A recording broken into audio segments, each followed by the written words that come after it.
Hello friends, welcome to my YouTube channel online learning website. दोस्तों, आज बात करेंगे चैप्टर नंबर 31, जिसमें बात करेंगे मुख्यमंत्री चीफ मिनिस्टर के बारे में।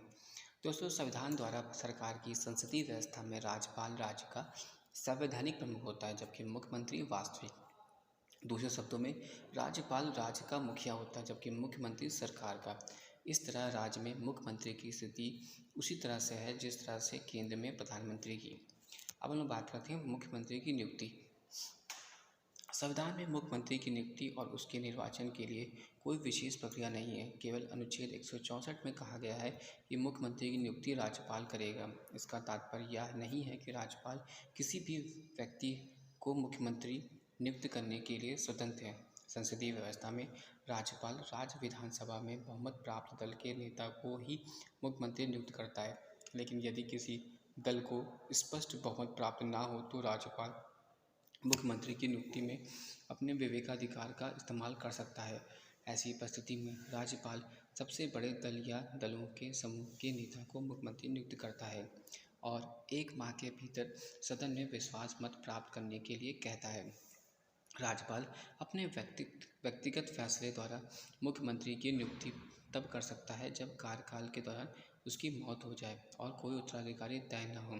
हालांकि मुख्यमंत्री की नियुक्ति के पश्चात सत्तारूढ़ दल समानता नए नेता का चुनाव कर लेते हैं और राज्यपाल के पास उसे मुख्यमंत्री नियुक्त करने के अलावा कोई विकल्प नहीं होता। संविधान में ऐसी कोई अपेक्षा नहीं है कि मुख्यमंत्री नियुक्त होने से पूर्व कोई व्यक्ति बहुमत सिद्ध करे। राज्यपाल पहले उसे बतौर मुख्यमंत्री नियुक्त कर सकता है, फिर एक उचित समय के भीतर बहुमत सिद्ध करने को कह सकता है। ऐसा बहुत से मामलों में देखा हो चुका है। एक ऐसे व्यक्ति को जो राज्य विधानमंडल का सदस्य नहीं भी हो 6 माह के लिए मुख्यमंत्री नियुक्त किया जा सकता है। इस समय के दौरान उसे राज्य विधानमंडल के लिए निर्वाचित होना पड़ेगा। ऐसा न होने पर उसका मुख्यमंत्री का पद समाप्त हो जाएगा। संविधान के अनुसार मुख्यमंत्री को विधानमंडल के 2 सदनों में से किसी एक का सदस्य होना अनिवार्य है। सामान्यतः मुख्यमंत्री निचले सदन से चुना जाता है, लेकिन अनेक अवसरों पर उच्च सदन के सदस्य को भी बतौर मुख्यमंत्री नियुक्त किया गया है। अब बात करते हैं शपथ, कार्यकाल एवं वेतन। कार्य ग्रहण करने से पूर्व राज्यपाल उसे पद पर गोपनीयता की शपथ दिलाता है। उसकी शपथ मुख्यमंत्री कहता है कि पहला, मैं भारत का संविधान के प्रति सच्ची श्रद्धा और सत्यनिष्ठा रखूंगा। दूसरा, भारत की प्रभुता और अखंडता बनाए रखूंगा। तीसरा, वह अपने दायित्वों को श्रद्धापूर्वक और शुद्ध अंतःकरण से निर्वहन करूंगा। चौथा, मैं भय या पक्षपात, अनुराग या द्वेष के बिना सभी प्रकार के लोगों के प्रति संविधान और विधि का अनुसार न्याय करूंगा। अपनी शपथ में मुख्यमंत्री वचन देते हैं कि जो विषय राज्य के मंत्री के रूप में मैंने विचार लाया है अथवा मुझे ज्ञात होगा, उसे किसी व्यक्ति या व्यक्तियों को तब के सिवाय जबकि ऐसे मंत्री के रूप में अपने कर्तव्यों के समन्वयक निर्वहन के लिए ऐसा करना अपेक्षित होगा। मैं प्रत्यक्ष अथवा अप्रत्यक्ष रूप से संसूचित या प्रकट नहीं करूँगा। मुख्यमंत्री का कार्यकाल निश्चित नहीं है। वह राज्यपाल के प्रसाद पर्यंत अपने पद पर रहता है। यद्यपि इसका तात्पर्य यह नहीं है कि राज्यपाल उसे किसी भी समय बर्खास्त कर सकता है। राज्यपाल द्वारा तब तक उसे बर्खास्त नहीं किया सकता जब तक कि उसे विधानसभा से बहुमत प्राप्त है, लेकिन यदि वह विधानसभा में वह विश्वास खो देता है तो उसे त्यागपत्र देना चाहिए, अन्यथा राज्यपाल उसे बर्खास्त कर सकता है। मुख्यमंत्री के वेतन में भत्तों का निर्धारण राज्य विधानमंडल द्वारा किया जाता है। राज्य विधानमंडल के प्रत्येक सदस्य को मिलने वाले वेतन भत्तों उसे व्यय आवश्यक भत्ते, निःशुल्क आवास, यात्रा भत्ता और चिकित्सा सुविधाएं आदि मिलती है। मुख्यमंत्री के कार्य एवं शक्तियाँ। मुख्यमंत्री के कार्य एवं शक्तियों का विवेचन हम निम्नलिखित बिंदुओं के आधार पर कर सकते हैं। पहला, मंत्रिपरिषद के संदर्भ में मंत्रिपरिषद द्वारा राज्य मंत्रिपरिषद के मुखिया के रूप में निम्न शक्तियाँ का प्रयोग करता है। पहला, राज्यपाल उन्हीं लोगों की मंत्री नियुक्ति करता है जिनकी सिफारिश मुख्यमंत्री ने की हो। दूसरा, वह मंत्रियों के विभागों का वितरण एवं फेरबदल करता है। तीसरा, मतभेद होने पर वह किसी भी मंत्री से त्यागपत्र देने के लिए कह सकता है या राज्यपाल को उसे बर्खास्त करने का परामर्श दे सकता है। चौथा, वह मंत्रिपरिषद की बैठक की अध्यक्षता कर इसके फैसलों को प्रभावित करता है। पाँचवां, वह सभी मंत्रियों की क्रियाकलापों के में सहयोग, नियंत्रण, निर्देश और मार्गदर्शन देता है। छठा, अपने कार्य में त्यागपत्र देकर वह पूरी मंत्रिपरिषद को समाप्त कर सकता है, क्योंकि मुख्यमंत्री मंत्रिपरिषद का मुखिया होता है। इसके इस्तीफे या मौत के कारण मंत्रिपरिषद अपने आप ही विघटित हो जाती है। दूसरी और यदि किसी मंत्री का पद रिक्त होता है तो मुख्यमंत्री उसे भर या नहीं भर सकता है। राज्यपाल के संबंध में मुख्यमंत्री को निम्नलिखित शक्तियाँ प्राप्त होती हैं। पहला, राज्यपाल को एवं मंत्रिपरिषद के बीच संवाद का वह प्रमुख तंत्र है। मंत्रिपरिषद का यह कर्तव्य है कि वह पहला, राज्य के कार्यों के प्रशासन संबंधी और विधान विषयक प्रस्तावनाओं संबंधित मंत्रिपरिषद के सभी विनिश्चय राज्यपाल को संसूचित करे। दूसरा, राज्य के कार्यों के प्रशासन संबंधी और विधान विषयक प्रस्तावनाओं संबंधी जो जानकारी राज्यपाल मांगे वह दे।